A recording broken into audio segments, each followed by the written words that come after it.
Hi, Brian here again for the second part of my introduction. In this segment, I will comment on the blog's organization and structure, offer up a bit of personal information or spiel, and then close with a preview of the first three forthcoming analytic assessments.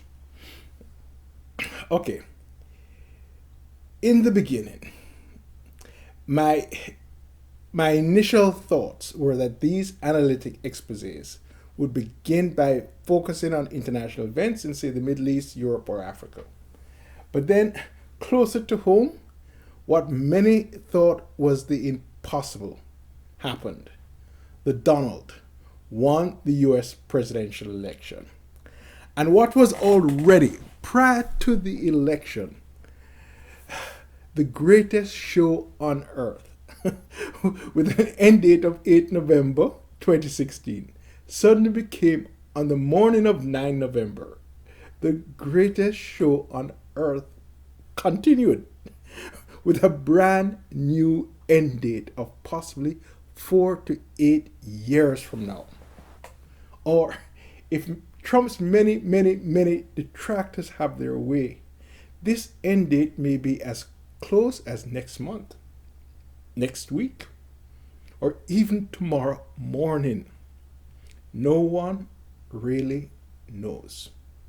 In any case, the Donald phenomenon is where I will begin these analytic reflections or assessment blogs. Now, each assessment will be approximately an hour in length and will be divided into 4 parts, referred to as episodes A, B, C, and D. Each episode will be made up of 1 or more video clips, and each video clip will be limited to no more than 9 minutes for ease of viewing. Episode A will follow convention and present the assessment introduction. Now the twist. Since many of you are pressed for time, the assessment summary and conclusions will be placed in episode B.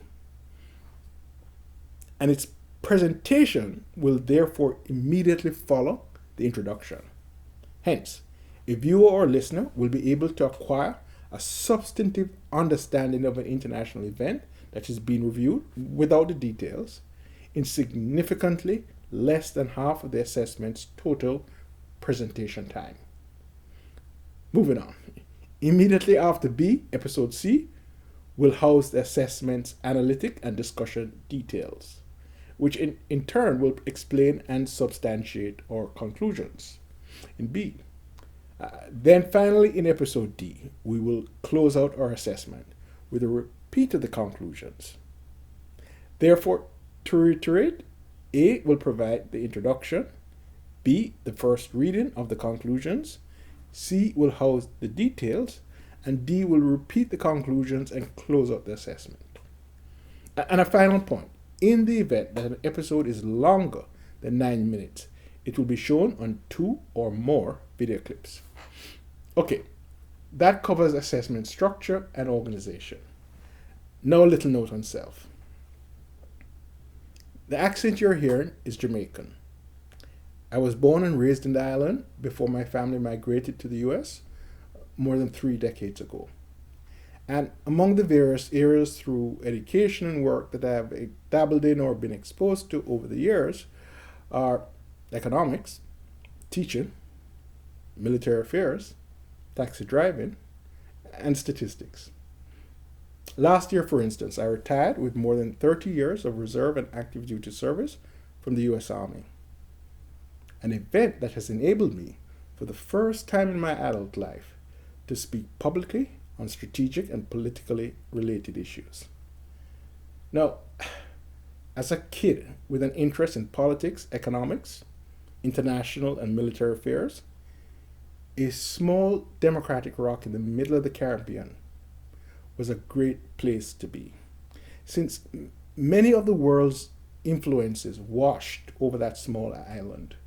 And because of its compact but open nature, you are invariably exposed to a much broader range of ideas and thoughts than one would otherwise have been exposed to if home were, say, Kansas, or Cold War Moscow, or Washington. My aim in these blogs is to apply this knowledge gleaned from decades of interest and research in global issues and affairs to provide, in a fair and objective way, a richer and deeper understanding of international news events relative to that obtained from traditional media sources. My intended audience will hopefully be not only domestic US consumers, but foreign listeners and viewers as well. And I point this out so as to alert all who may view or listen to the fact that the contents of these blogs will often be written with the assumption that the persons consuming this information may not only lack deep prior knowledge of, say, Ukraine or Afghanistan, but the United States as well. Okay, with that background out of the way, let us now turn to the Trump phenomenon that I will initially address in three distinct assessments. Therefore,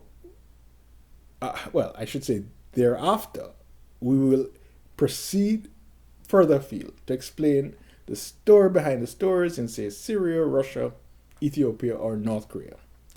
But for now, in the next three assessments, we will turn our attention to topics and issues direct or tangential to the greatest show on earth.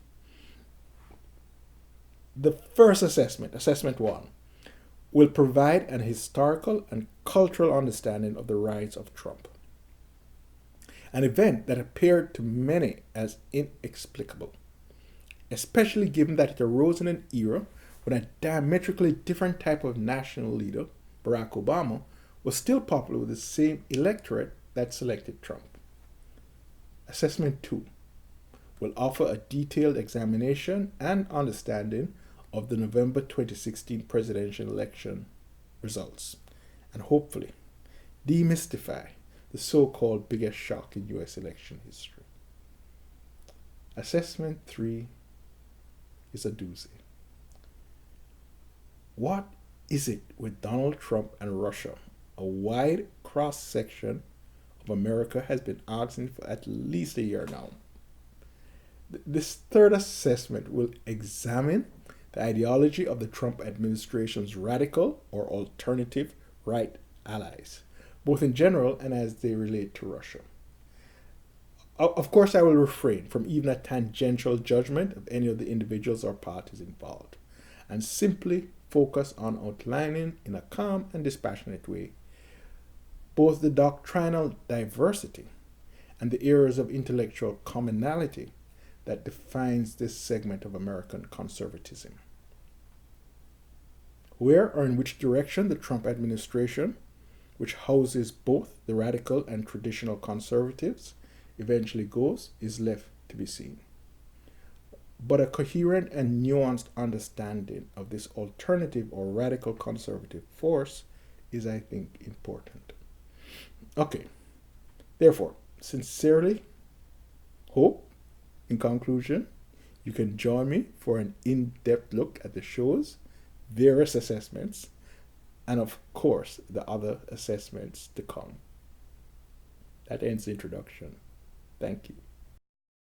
And as usual, thanks for watching. And don't forget to subscribe, like, and most importantly, leave me a comment below so I may have a sense of what it is you're thinking. Good, bad, or indifferent. Thanks.